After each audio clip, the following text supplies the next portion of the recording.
Hey guys, it's your friendly neighborhood doc, and it's that time again to talk about the comics I picked up and read this week. So let's go ahead and get started with this stack. It is not nearly as big as it was last week, and I'm kind of happy about that. At the same time, it was kind of a mixed bag of books. So let's go ahead and get started talking about them. All right, so this first two books I'm going to talk about more on my First Impressions series, but this is Hyde Street, issue 1 by Jeff Johns with art by Ivan Rice, Danny Mickey as inker, and Brad Anderson as colorist. And it talks about a street where it's not Sesame Street. I promise you it's not. It's something much darker and much more interesting. So the artwork by Ivan Rice is, as always, extremely detailed and extremely character-driven, and you just can't beat it. So I'm definitely looking forward to talking about this on my next video. Okay. I also picked up Creeping Below by Brian Azzarello with art by Vanessa Del Rey. This, on the other hand, was very underwhelming. I don't know what I really expected, but I didn't expect this. So we'll talk about this also in initial assessment. Okay, let's dig into this in earnest now. We're going to talk about Conan, Battle of the Blackstone, issue 2 of 4, written by Jim Zub with art by Jonas Scharf. This thing just keeps getting better. We have all of these different characters: Solomon Kane, Agnes de Chastillon, Conan, all of these different characters, and they're brought together by James Allison, who was once the writer. And he shows them monsters. He shows them that they must work with each other, for Solomon Kane and Conan. And for Elborak, who knows what's coming for Elborak. But this is all very, very interesting how it's been put together. We even get to see Brissa from the Conan series earlier, who Conan thought had perished. And we get to find out what her story is in this whole setup, and how she's able to bring all of these characters together, and then what her goal is with the Blackstone. Is it to destroy the Blackstone? Is it to try to bring these heroes together so that they can defeat the Blackstone? Or is it something more sinister? So we're going to have to keep reading. But I've got to say that Jim Zub is absolutely wearing it out on Conan. And I've read a while back that he's going to stay on the book for about 3 more years at least.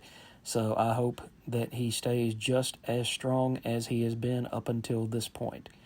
But this comes with the highest recommendation, and this is easily my pick of the week. Okay, this is going to be talked about on the Greatest Hits video, but this is a facsimile edition of Marvel Secret Wars issue number 10 of 12. We are almost finished with this. We're much further along than we are on Crisis on Infinite Earths. But we've got this wonderful Mike Zeck artwork with John Beatty doing the inks. First real big maxi series story. So like I said, we'll talk about that book in greater detail on my Greatest Hits videos. Okay, the next book is Nice House by the Sea, issue 3, and this gives away a secret. I'm not going to give that secret away on here. It's a rather big spoiler, but you get to find out that these people, just like the Nice House on the Lake, are not the only people out there. That's all I'm going to say about that. But the artwork, as usual, is absolutely amazing by Bueno. It's got nuanced, detailed moments. It's got expressive moments between characters.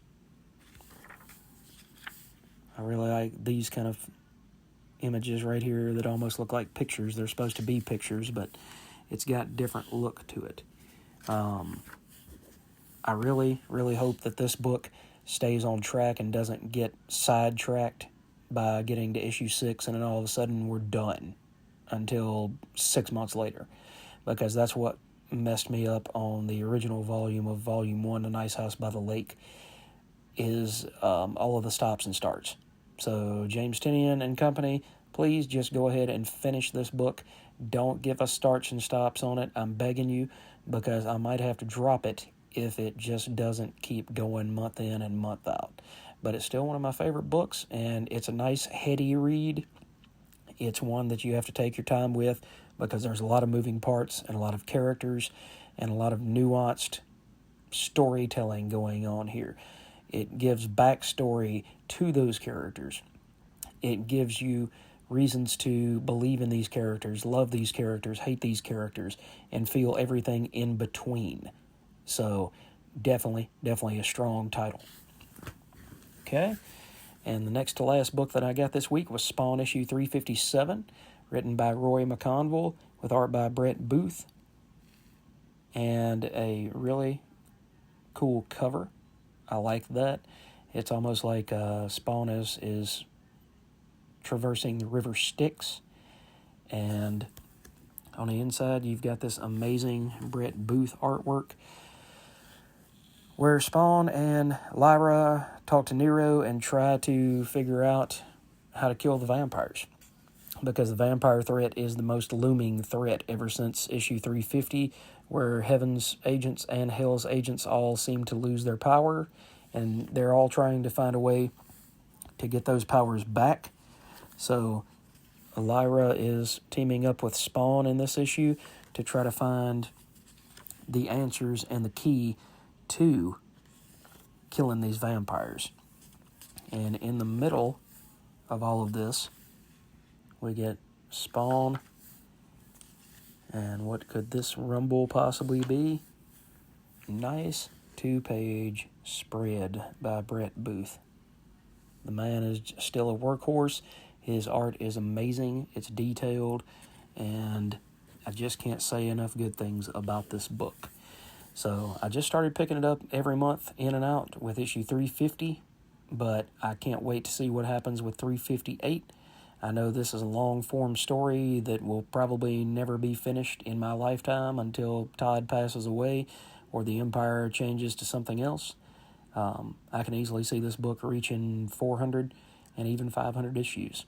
So if you've never read Spawn before, go ahead and try to jump in and then fill in the gaps where you can, because it's a very long story, and I'm not going to say it's nuanced, because it's not really. It's straightforward, and it's an action series, a Saturday afternoon matinee popcorn show each and every month. But look, for $2.99 for a brand new book each and every month, how can you argue against it? All right, and the last book I want to talk about is The Walking Dead Deluxe issue 98, which is a representation in color of the original Walking Dead issues. We are 2 issues away from the introduction of Negan. And in the meantime, we've got all of this interesting character development. We've got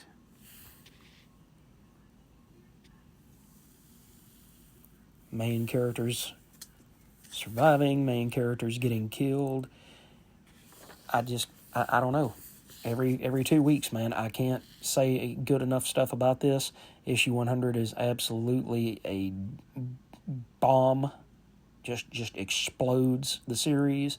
So if you haven't read The Walking Dead and you just feel like I didn't read it because it was in black and white, you can't do better than The Walking Dead Deluxe, because even at the back, then you have, let's see if it's got it here.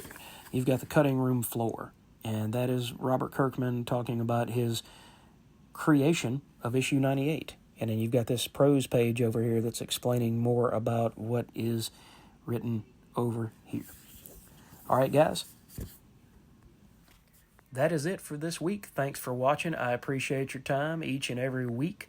It was a shorter stack, and I know a lot of the stuff is going to get talked about in upcoming videos, but just wait, and I promise all this information will be forthcoming and definitely worth it.